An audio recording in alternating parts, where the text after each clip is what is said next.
Pleasant evening to you. Glory and honor to Father Yahweh, the creator of heaven and earth, the sea and all that in them is, and to Messiah, Yahweh Shai, the only begotten Son of the Father, the one sent from the Father to pay the atonement of sin for his people, who was risen from the dead by the Father and set also by the Father as the high priest at his right hand, as the perfection of righteousness on behalf of his people before the throne of the Father, by whom the Father will send perfection of righteousness in his spirit to seal us and prepare us for his kingdom soon to come. Glory and honor to the Father, Yahweh Shai, or to the Father Yahweh, the beginning and the end, and to Messiah, Yahweh Shai. Greetings to the awakening 12 tribes of the children of Jacob, whose name was changed to Israel.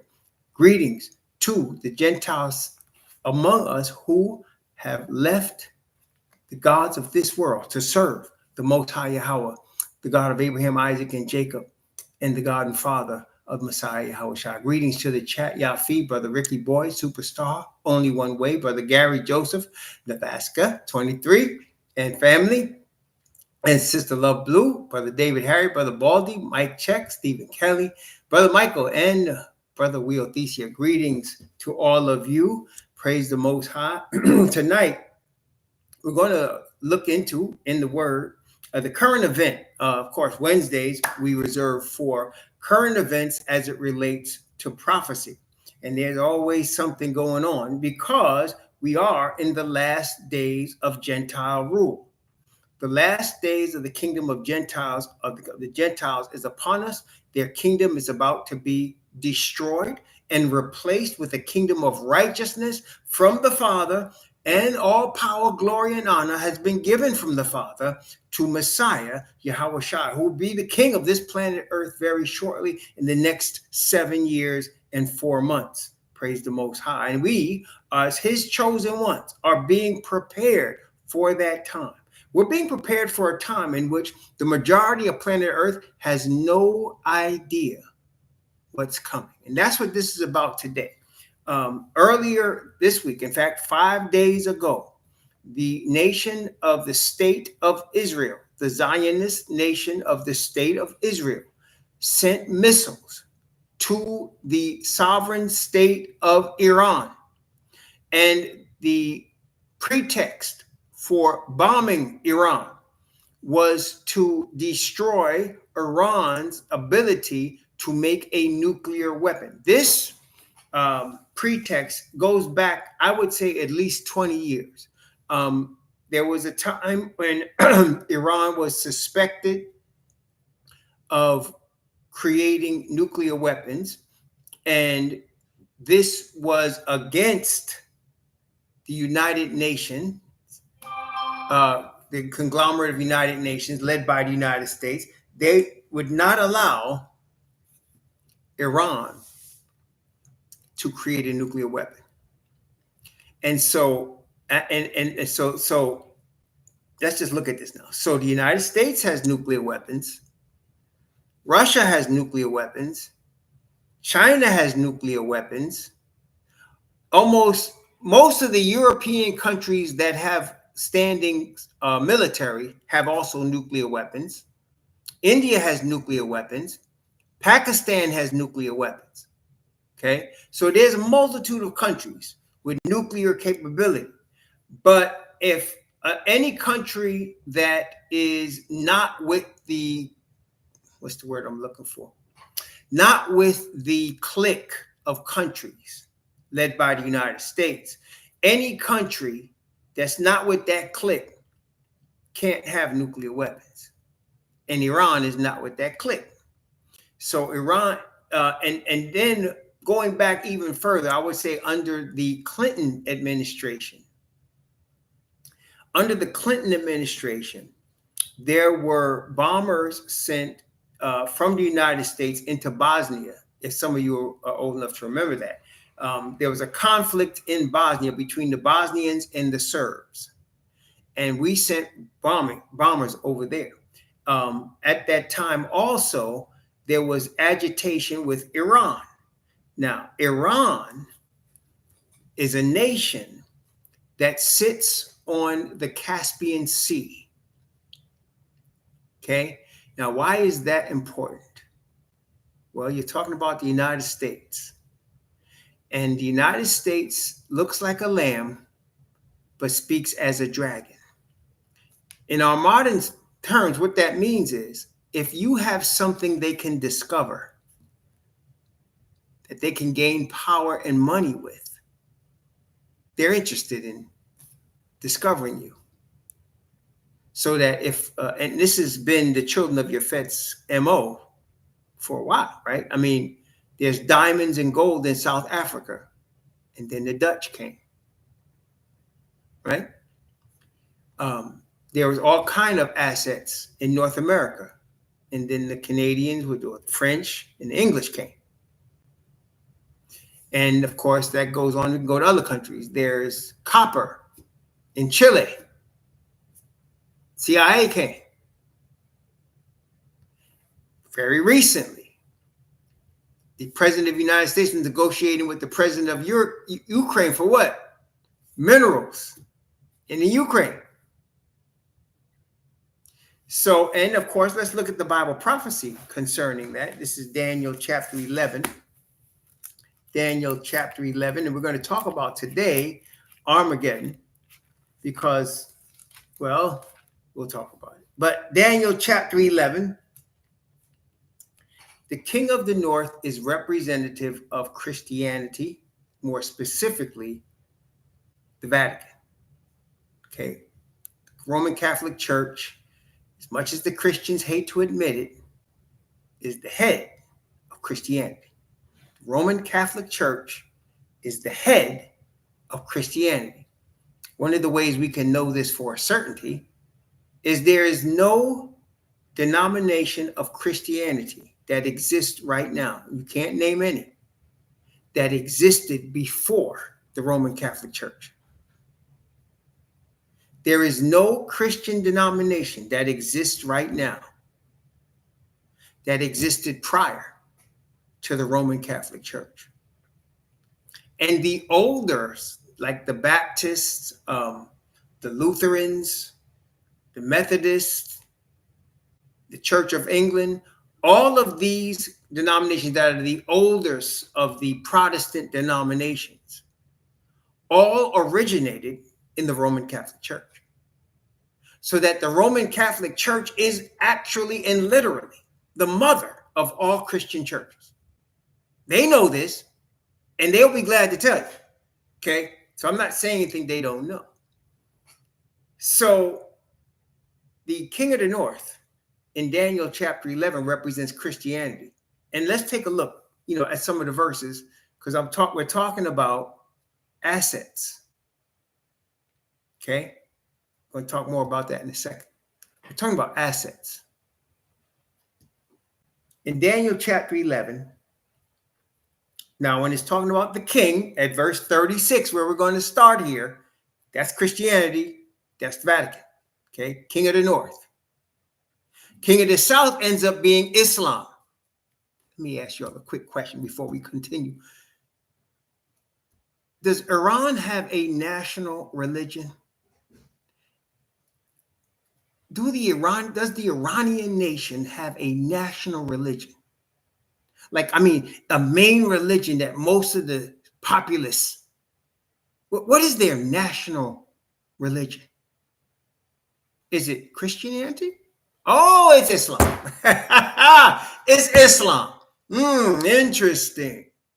Because the king of the north of Daniel 11 is Christianity, and the king of the south is Islam.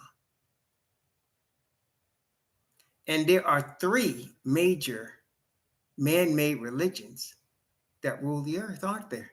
We just named two of them. And all three of them are involved in this present conflict. You think that's by accident? Did you see the thumbnail? You have President Trump,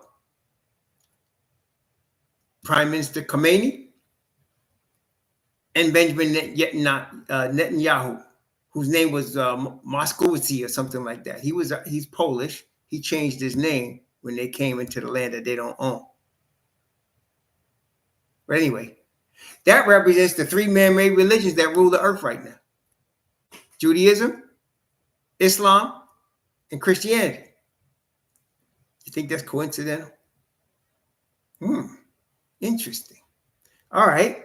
Daniel chapter 11, let's read verse 36 down to verse 39. And the king shall do according to his will, and he shall exalt himself and magnify himself above every god, and shall speak marvelous things against the God of gods, and shall prosper till the indignation be accomplished, for that is determined shall be done. Neither shall he regard the God of his fathers, nor the desire of women, nor regard any God, for he shall magnify himself above all.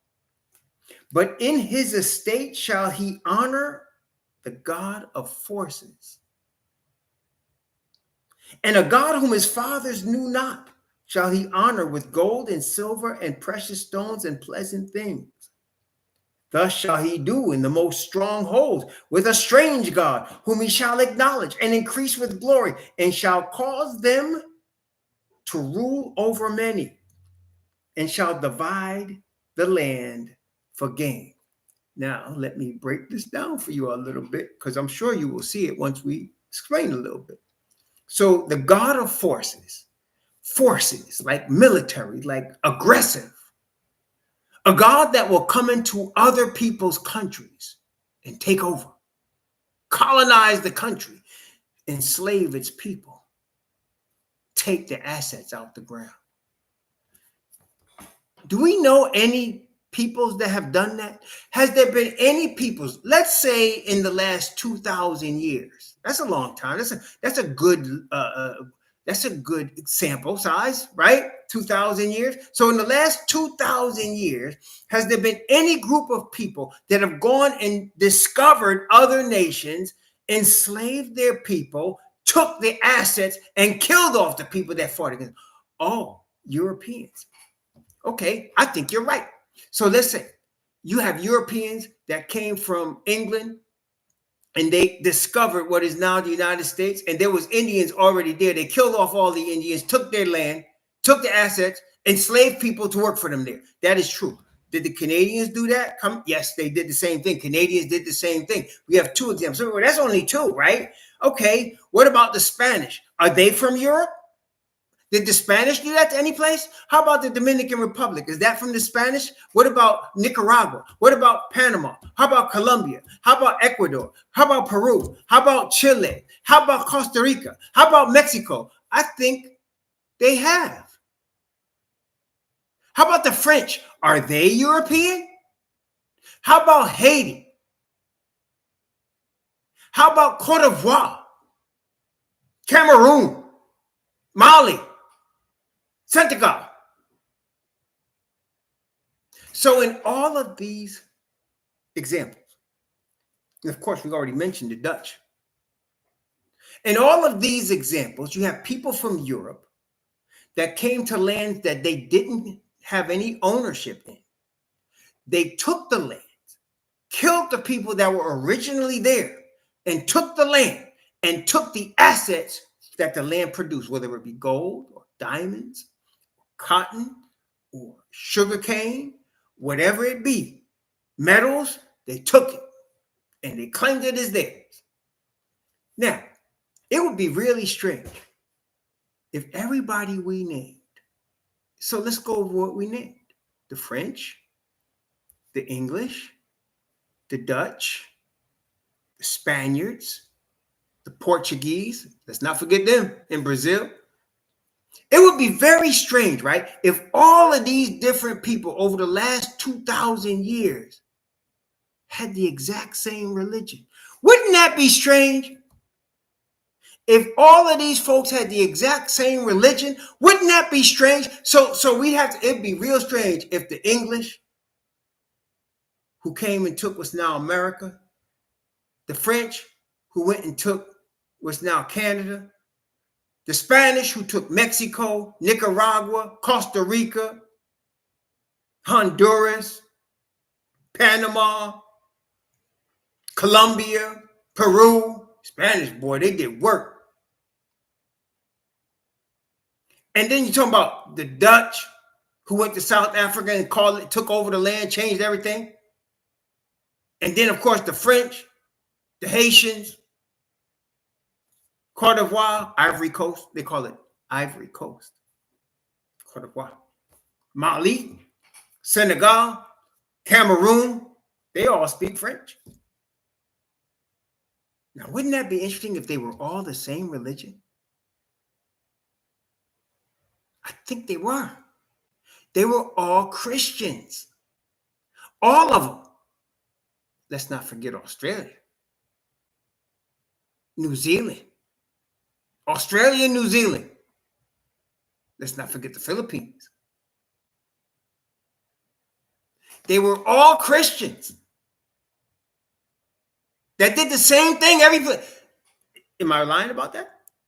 Did all of those people, were they not Christians? And when they came, did they take over, take the land, kill the people, take the assets? Did they do that? Did they do that in every last one of those places? Wow. Wow, man. Wow, man. So listen, when it talks about the God of forces, do we now understand what we're talking about? Do you see it? The God of forces? Do you see that? Children of your faith? Do you see that? Is that pretty clear? So Daniel 11, the king of the north is Christianity. The God of forces is the church, the institution of Christianity. A God which his fathers knew not. Why does it say that? Because there was no institution of Christianity before the Roman Catholic Church. See, people like to go and look at the 3 verses in the whole Bible that use the word Christian. And that's just a follower of the Messiah. That wasn't a religion. It wasn't its own religion. These were Hebrew Israelites that were followers of the Messiah. And then there were Gentiles, Europeans, that also wanted to follow the Hebrew Messiah. But they didn't have their own religion. In fact, it would be a lie for me to say that the religion that the Messiah taught when he came, that the religious principles he came, were different from Moses. Did the Messiah change Moses' law? Did the Messiah in any way say the 5 books of Moses are done away with? Did he ever say, whatever Abraham taught, forget it.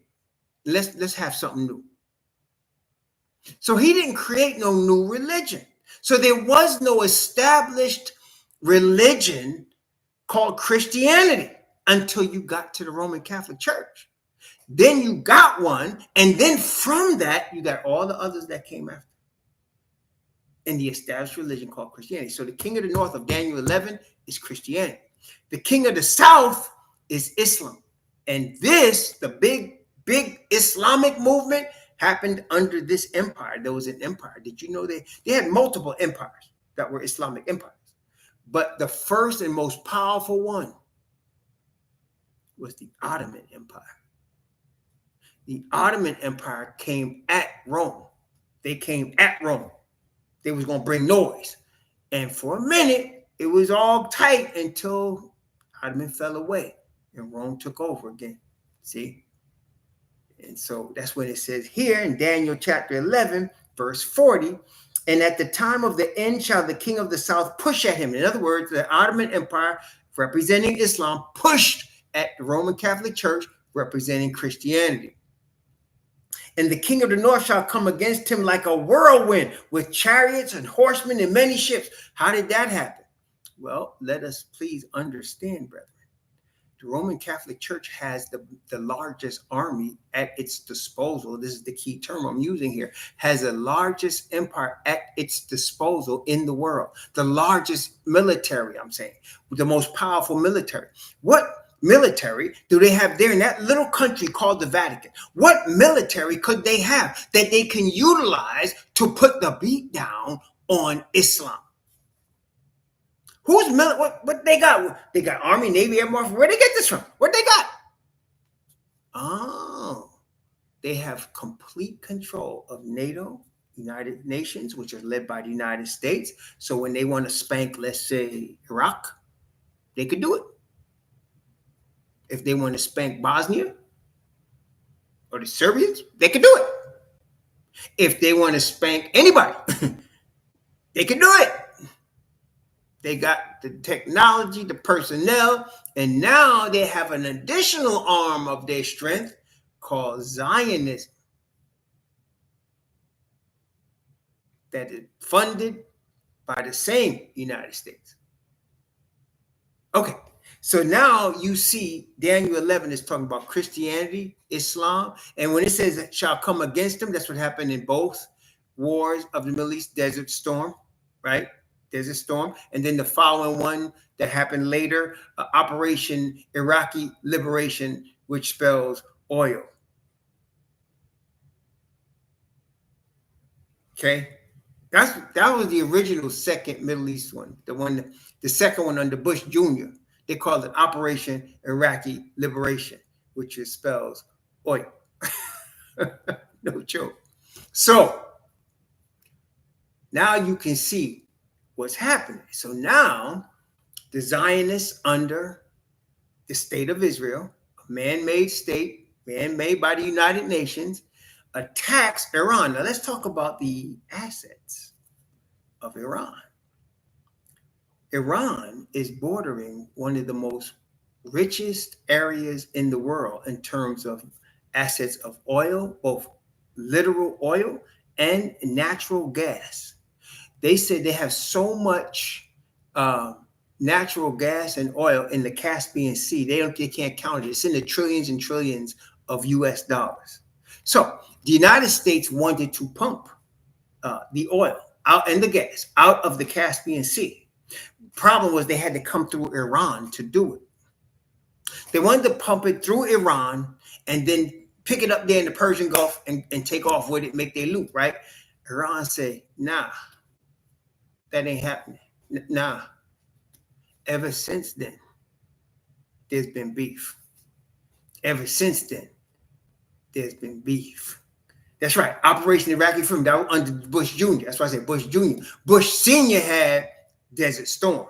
Bush Jr. had Operation, they called it first Operation Iraqi Liberation. Everybody brought up that acronym and they changed it to Operation Iraqi Freedom. Yes, they changed it afterward when they started getting busted with that. What you mean Operation Iraqi Liberation? That spells oil. You just going over there. Oh, no. We're going over there to create freedom and democracy. That's what we're there for. Dick Cheney said they're going to look at us as heroes when we go over there. They're going to welcome us as heroes. That's what he said.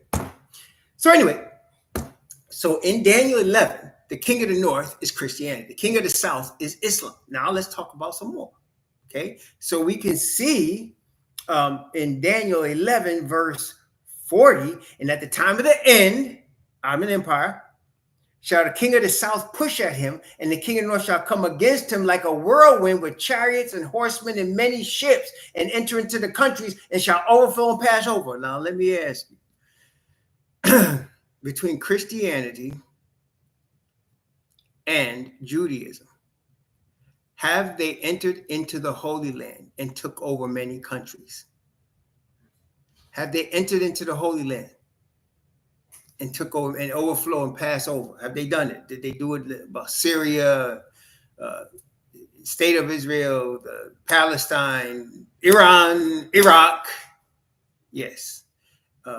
Qatar. What's the other one? Kuwait. We can keep going.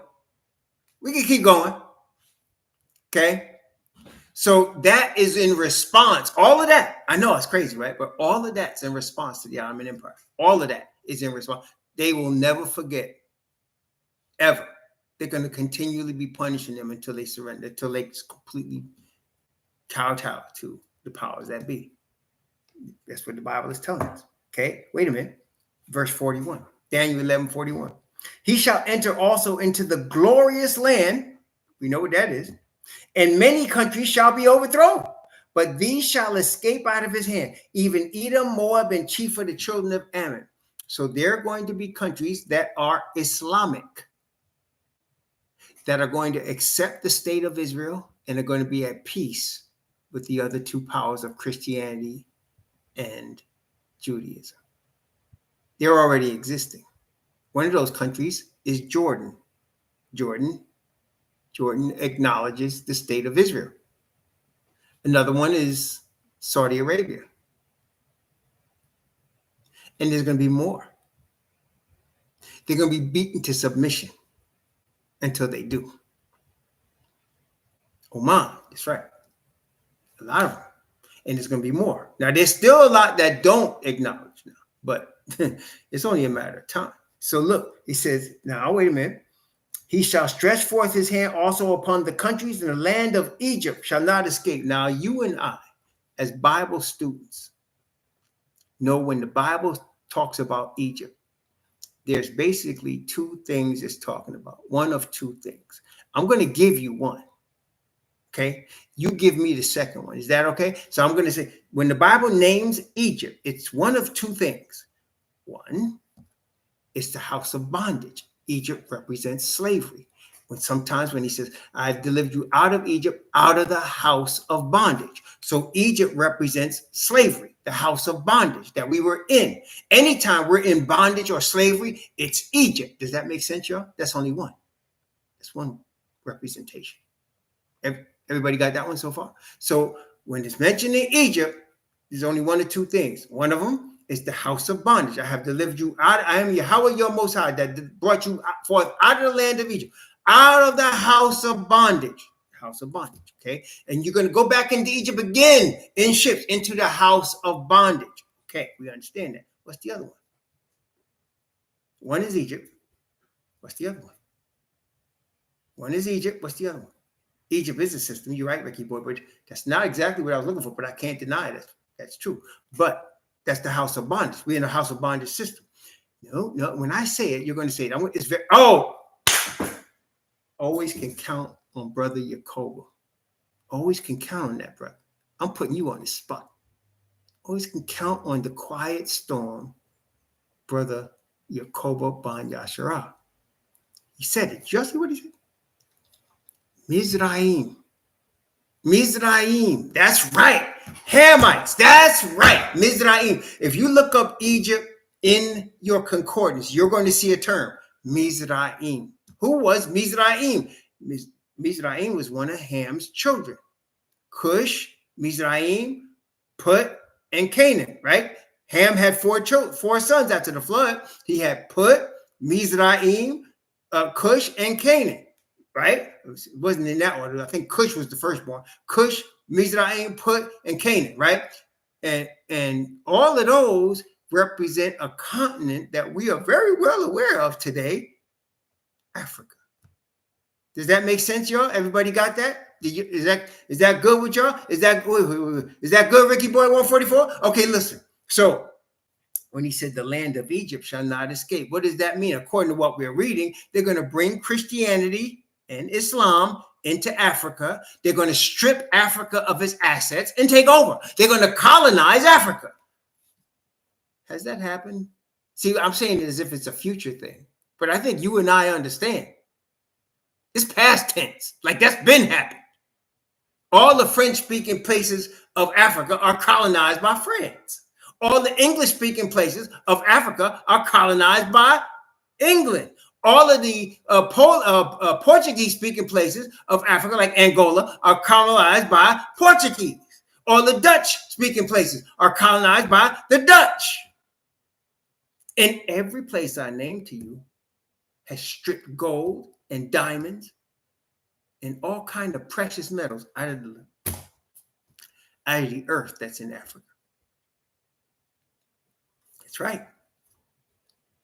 Y'all see it? So see, this is Daniel chapter 11. So what we have seen so far is the Bible through Daniel has prophesied that Christianity would take over the earth as a system, as Brother 144 said, as a system. It takes over the earth. It's going to have some opposition from Islam, but Islam ain't going to be able to hold out. They're going to cave. Okay? It's going to be a fight, as Daniel also was shown, right? It was oil, it was clay and iron, right? Clay and iron. They couldn't stick together. Try, but couldn't really, right? But iron is the strength of it. That's Christianity. Okay. So we see that. We see that. And Iran has access to the Caspian Sea. That's a major problem for Iran because the Caspian Sea has been discovered, right? Been discovered. So now you have the state of Israel, the Zionists, attacking Iran. Iran saying we ain't backing down. And then, it creates fear. This is the watchword. In these days in which we live, brethren, it goes back to the beginning. So the first emotion that Adam felt once he ate of the forbidden fruit was fear. And Satan has been using fear, specifically fear of death, to control the earth. You see, brethren, when people are in positions of power on planet Earth, like they're working with Satan directly, when you make the deal that the Messiah turned down, a lot of people make that deal. And what holds them in place is fear of death, either to them or somebody or people or family that they love. Fear of death. Okay. So, and sometimes don't even take that. You can, if you like Bill Cosby, you can put fear of jail, something like that, right? Or if you like Jamie Foxx, they can put death on your door and you better wake up or that's your end, right? Skin for skin. All that a man has, he will give for his life. That's what the devil told the Father Yah, the liar that he is. So the difference between Father Yah's children and the dragon's children is we are trusting the one that is the origin of everything that lives.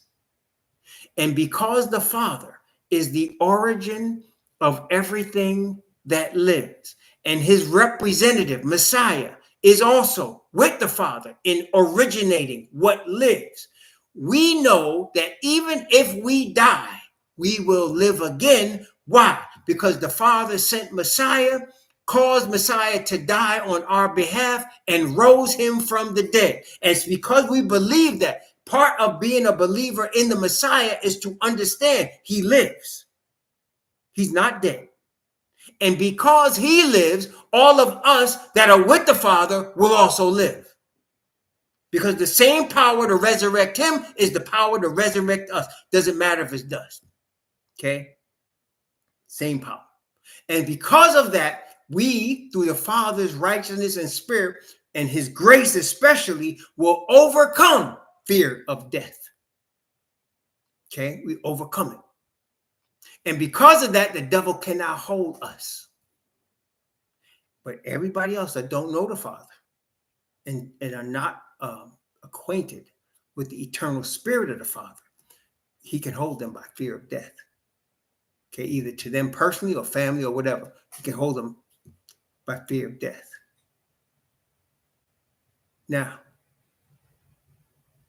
fear is what's driving the earth. For example, did you hear about what happened in Minnesota earlier this week? A man went into state representatives, state politicians' houses, killed husband and wife, went to another one, shot him up. They happened to survive. But one couple, state politicians, Minnesota, was killed. The man went in there, said he was a police officer and murdered them. Why would people do something like that aside from just losing their mind? Is because they are scared. The children of Yefet can feel what we know. The end of their kingdom has come. And they're scared to death of that. And all they can do is attack anything that doesn't look like them. That's all they could do. They're completely scared of that. They can feel, it's almost like, like you can feel a tremor and an earthquake is coming. They feel the tremors. They know it's coming. Okay. The end of their kingdom has come. And they can do nothing about it. So they react.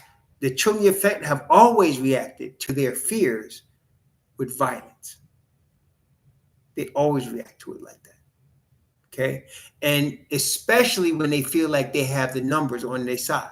Like that same man, if he thought, or if it was the people in the house were waiting for him with shotguns, guess what? He would have changed his plan. If he thought that them people in the house that he went and attacked and told them he was police officers was waiting for him with double barrel with 12 gauges loaded and ready, he would have changed his plan. The fact that he believed they weren't looking for him, they weren't suspecting him, he could walk in there fully loaded for bear and kill them. That's why the coward went in there, because they cowards. They really are cowards. And so when they're scared, that's how they react. And so that's just an example. So now they're scared of Iran developing nuclear weapons. I mean, I would think Iran, am I wrong if I say they're an independent country, right? They're their own country. So how come the United States can have nuclear weapons and Iran can't? Well, because the United States is the lamb-like beast of the Bible prophecy, and they said you can't. Period. Period. Simple as that. Not fair, but this is Babylon. Ain't nothing fair, baby. Ain't no fairness here. See, in the Father's kingdom is perfection of righteousness. Perfection of righteousness is perfection of fairness. Perfection. In Babylon, ain't no fairness. Fair? What's fair? People that do evil get over. People that do good get cut down. It's no fairness here. It don't work like that. People that could work 300 years for free and make other countries fabulously wealthy ain't getting no reparations. That'd be fair. No, ain't no fairness here. So this system of the Gentiles is a system that's unfair. Okay, and it's a system that takes advantage of what they consider weakness. Understand? That's right. What's mine is mine, and what's yours is mine. That's how they look at it. The golden rule: he who has the gold makes the rules.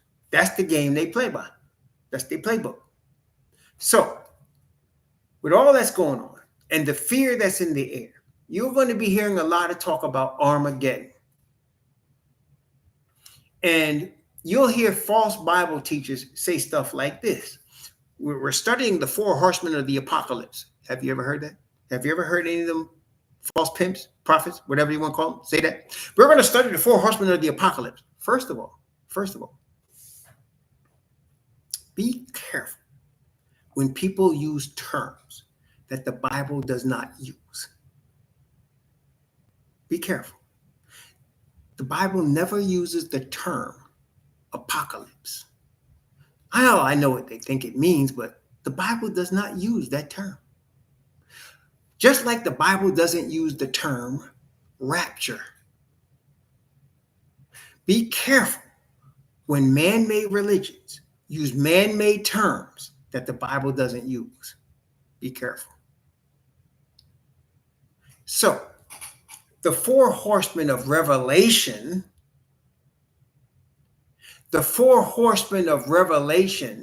which we're talking about Revelation chapter 6, represent 4 time periods, not actually people riding horses.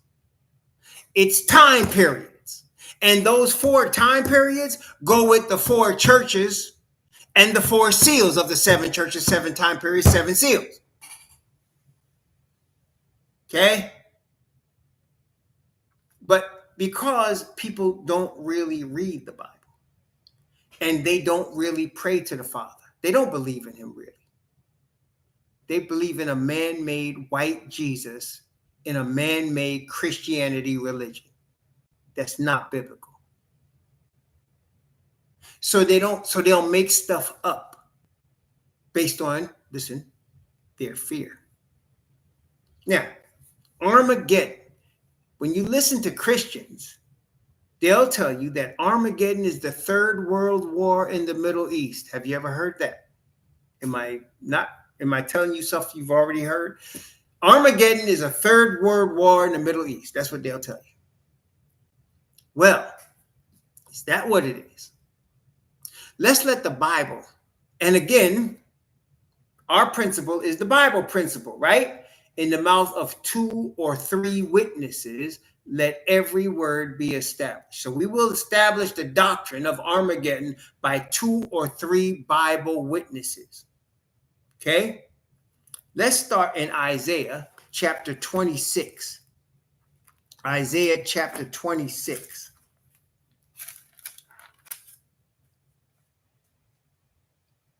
Watch this, because it's going to talk about resurrection as well as Armageddon. But it's not going to use those terms. Watch what it says. This is Isaiah chapter 26. I'm going to begin, let me see.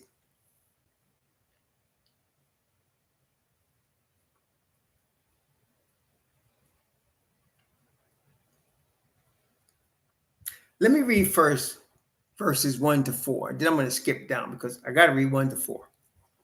Powerful. Okay. 1 to 4. In that day shall this song be sung in the land of Judah, or Yahweh. We have a strong city. Salvation will the Most High appoint for walls and bulwarks. Open ye the gates, that the righteous nation, which keepeth the truth, may enter in. Thou wilt keep him in perfect peace, whose mind is stayed on thee, because he trusted in thee. Trust ye in Yahweh forever. For in Yahweh, says it twice there, is everlasting strength. The righteous nation that keepeth the truth. The gates they're talking about is the New Jerusalem. And the nation they're talking about is the nation that names are on the 12 gates. And the names that are on the 12 gates are the names of the 12 tribes of the children of Israel. Open ye the gates, that the righteous nation of the 12 tribes, the children of Israel, may enter in. Trust ye in Yahweh forever, for in Yahweh is everlasting strength. Praise the Most High. Praise the Most High, for he called us into existence, because he has awakened us, because he has given us his truth. Praise the Most High, because he has only chosen one people. Let's skip down. This is the same. Isaiah chapter 26, beginning at verse 17. I'm going to read from verse 17 down to verse 21. Isaiah 26, 17 to 21. Like as a woman with child that draweth near the time of her delivery is in pain, and crieth out in her pangs, so have we been in thy sight, O Yahweh. We have been with child. We have been in pain. We have, as it were, brought forth wind. We have not wrought any deliverance in the earth, neither have the inhabitants of the world fallen. Thy dead men shall live. Together with my dead body shall they arise. There's resurrection. See that? Awake and sing, ye that dwell in the dust. For thy dew is as the dew of herbs, and the earth shall cast out the dead. Come, my people. Enter thou into thy chambers, and shut thy doors about thee. Hide thyself as it were, for a little moment, until the indignation be overpast. For behold, Yahweh cometh out of his place to punish the inhabitants of the earth for their iniquity. The earth shall disclose her blood, and shall no more cover her slain. There's an Armageddon. What is he going to do? He's going to punish the inhabitants of the earth for their iniquity. He's going to resurrect his people. But until the resurrection, they're going to rest in their graves for a little while. Notice it was, as it were, a little moment. Remember we said, when a person is dead, there is no sense of time. So to the dead person, death is a moment. It's a moment. It could be thousands of years. It's going to be a moment, because there's no sense of time. So the moment you close your eyes in death, the next moment you're being resurrected. You don't even know how long you've been asleep.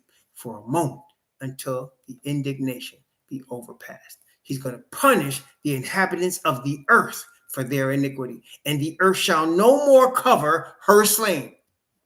Praise the Most High. Let's go to another one. Let's go to another one. Let's go to shoot, man. There's more, there's a lot more. Let's go to Joel. Yes. Ya'al. Joel, Ya'al. Chapter 3. Yes, chapter 3.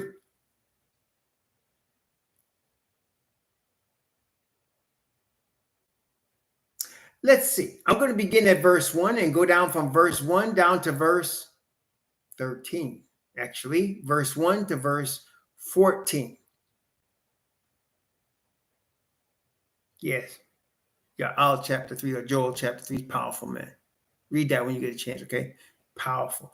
Verse 1. For behold, in those days and in that time when I shall bring again the captivity of Judah and Jerusalem, I will also gather all nations. Wait a minute. When the Bible uses the word nations, come on, Bible students. Who is he talking about? When he says nations, what is he talking about? He said, I'm going to gather all, that's right, he's going to gather all the Gentiles. What are we talking about since we begun this? The end of Gentile rule. The end of Gentile rule. The end of the system of rule of the Gentiles. The destruction of it, okay? I will also gather all nations and will bring them down into the valley of Yehoshaphat. Yehoshaphat, or Jehoshaphat, was a king in Israel. You know what his name means? You know what his name means? Yehoshaphat. Yahweh's judgment. That's what it means. Yehoshaphat. Yahweh's judgment. So he said, I'm going to bring them down to the valley of Yahweh's judgment. There's Armageddon again.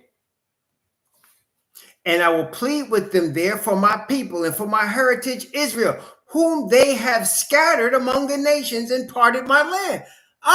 So the Gentiles, am I saying future reference if I say they have scattered us among the Gentiles and taken our land? Is that future? Is it present? Or is it past? What do y'all think? He said, I will plead with them there for my people, for my heritage, Israel, whom they have scattered among the nations and parted my land. That's already happened.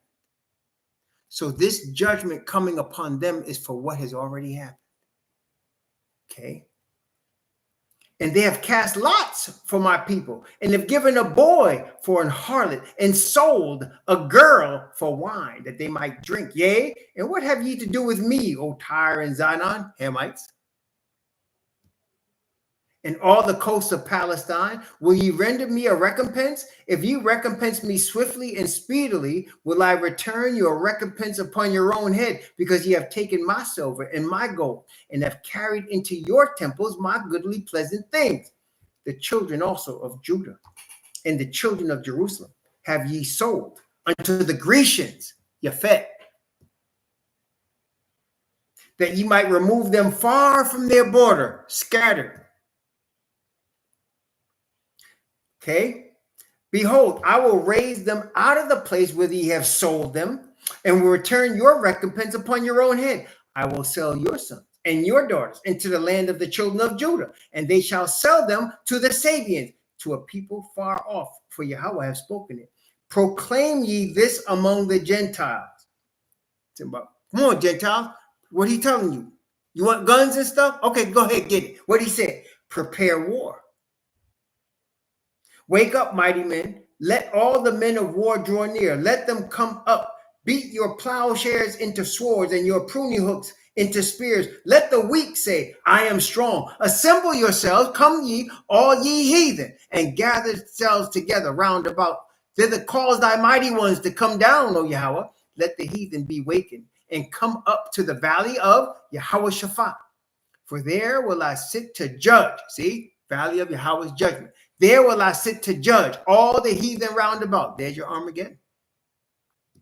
Put ye in the sickle, for the harvest is ripe. Wait. Where have we heard about sickle and harvest before? What prophecy taught us about sickle and harvest? Look at this. It says, put ye in the sickle, for the harvest is ripe. Come, get you down. Where have we seen that? That's right, Revelation. Put in thy sharp sickle, and the blood reached to the horses' bridles. Remember that one? Revelation 14. Put ye in the sickle, for the harvest is ripe. Come, get you down, for the press is full. The vats overflow, for their wickedness is great. Multitudes, multitudes in the valley of decision. Decision here being translated judgment, saying, for the day of Yahweh is near in the valley of decision. Man, please. There's the second witness. Let's go to Armageddon itself. Let's take a look at that. Revelation chapter. Let's go Revelation chapter 15 first. Because Armageddon is in Revelation 16. So let's go 15 first. Because we get where we're going to be. Isaiah had already told us we're going to rise. Daniel said that too. We're going to rise.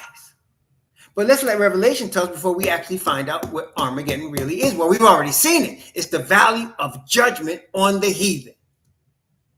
Yes, it is. Revelation chapter 15, beginning at verse 1, going down to verse 8. And I saw another sign in heaven, great and marvelous, 7 angels having the 7 last plagues. For in them is filled up the wrath of Yahweh. So what do we see? 7 angels with the 7 last plagues, and these plagues represent the wrath of Yahweh. We just saw, he said, I'm going to punish the inhabitants of the earth for their iniquity. He said, I'm going to bring you to the valley of Yahweh Shaphat. He did say that. And here, the 7 last plagues represent the wrath of Yahweh. Verse 2, and I saw, as it were, a sea of glass, mingled with fire, and them that had gotten the victory over the beast and over his image and over his mark and over the number of his name, stand on the sea of glass, having the harps of Yahweh. And they sung the song of Moses, the servant of Yahweh, and the song of the Lamb, saying, great and marvelous are thy works, Yahweh al Shaddai. Just and true are thy ways, thou King of saints. Who shall not fear thee, O Yahweh, and glorify thy name? For thou only art holy. For all nations, there it is again, shall come and worship before thee, for thy judgments are made manifest. And after that I looked, and behold, the temple of the tabernacle of the testimony in heaven was opened. And the 7 angels came out of the temple, having the 7 plagues, clothed in pure and white linen, having their breasts girded with golden girdles. And one of the 4 beasts gave unto the 7 angels 7 golden vials full of the wrath of Yahweh, who liveth forever and ever. And the temple was filled with smoke from the glory of Yahweh and from his power. And no man was able to enter into the temple till the 7 plagues of the 7 angels were fulfilled. So we're standing on the sea of glass, singing the song of Moses and the Lamb. At that time, 7 angels with the wrath of Yahweh approached the earth. So what is Armageddon? It's the Father's punishment. Father's punishment. It's not Iran versus Israel. It's Father's punishment on the earth. Everybody got that? 7 plagues. Now let's go to the 6th one. Let's cut to the chase. Let's go to the 6th plague. Since we know that all these plagues represent Father Yah's punishment on the heathen. Okay. Revelation 16, 6th seal, 6th trumpet, 6th plague, 6th plague, Revelation chapter 16, beginning at verse 12 and going down to verse 16. And the 6th angel poured out his vial upon the great river Euphrates, which is the main river of Babylon. And the water thereof was dried up, like the Red Sea and like the River Jordan when we were crossing over, same thing. And the waters there was dried up. The word that the way of the kings of the east might be prepared. And I saw 3 unclean spirits like frogs come out of the mouth of the dragon, out of the mouth of the beast, out of the mouth of the false prophet. That is the devil and Christianity in the United States. They are the spirits of devils. Spirits of who? So the United States, Christianity, Islam, and of course, Judaism. Spirits of what? Devils. I didn't say it. Bible said they are the spirits of devils. And they're going to get power to do what? Working miracles, which go forth unto the kings of the earth and of the whole world to gather them to the battle of the great day of Al Shaddai. Yes, they're going to be gathered together. Bible says it. And we didn't even read Ezekiel 38 and 39. We didn't even read that because they're going to gather together to try to surround the city. We didn't even read Revelation chapter 20. They're going to surround the holy city, the camp of the saints. Same thing. It ain't going to end well for them. They can feel that now. That's why they're so scared. Okay? They can feel that that's happening right now. These are the spirits of devils working miracles, which go forth to the kings of the earth and the whole world to gather them to the battle of that great day of Al Shaddai. Behold, I come as a thief. Blessed is he that watcheth and keepeth his garments, lest he walk naked and they see his shame. And he gathered them together into a place called in the Hebrew tongue, Armageddon, Armageddon, Armageddon. Arma meaning utter destruction. Arma, utter destruction. Valley of utter destruction. Same as Valley of Jehoshaphat. Same thing, brethren. So, Armageddon is not no man-made World War III. This is Yah delivering us and about to pour his wrath on the Gentile system, destroying the whole thing. He's going to pour his wrath on this planet Earth and humble the proud ones here and destroy their system and overthrow their gods, just like Moses was told to do in the book of Deuteronomy. Same thing. Overthrow their gods. And his children are going to inhabit the kingdom. His children are going to walk in the gates as the righteous city, the righteous nation. His children are going to inhabit the earth and inhabit the land. Praise the Most High. That's why they're scared. And they're going to try to make the earth scared with their talk of Armageddon and their talk of apocalypse. And they don't even know what they're talking about. The Most High has shown us, surely, the Bible said, Yahweh will do nothing, but he revealeth his secret to his servants, the prophets. We are those people, the Hebrew Israelites. He reveals his secret to us. Never forget this, brothers and sisters. All prophecy is given to us. It is given to nobody else. How do we know that? Deuteronomy chapter 14, verse 2. I've chosen you, my chosen people, above all the people of the earth. You only have I known, Israel, of all the family of the earth. As for his statutes and judgments, the earth has not known them. He has not given them to anybody else. What advantage then hath the Jew? Much every way. To them were given the oracles of Yahweh. I just gave you 3 witnesses. Ain't nobody else getting this stuff but us. And I ain't worried about nobody else. I ain't worried about nobody arguing with me, challenging me. I don't care. Because I'm convicted by the same spirit that this is it. They're going to get what they got coming. Our message to those Gentiles listening, repent of your sin and the sins of your fathers. Escape the wrath coming on your cousins. Understand who we are as the chosen people of Yah. Stand firm on the truth. Otherwise, you're going to die in your sins. And you don't want to do that. May the Most High bless you and keep you. May he cause his face to shine upon you and be gracious unto you. May he lift up his countenance upon you and give you peace. Shalom, family.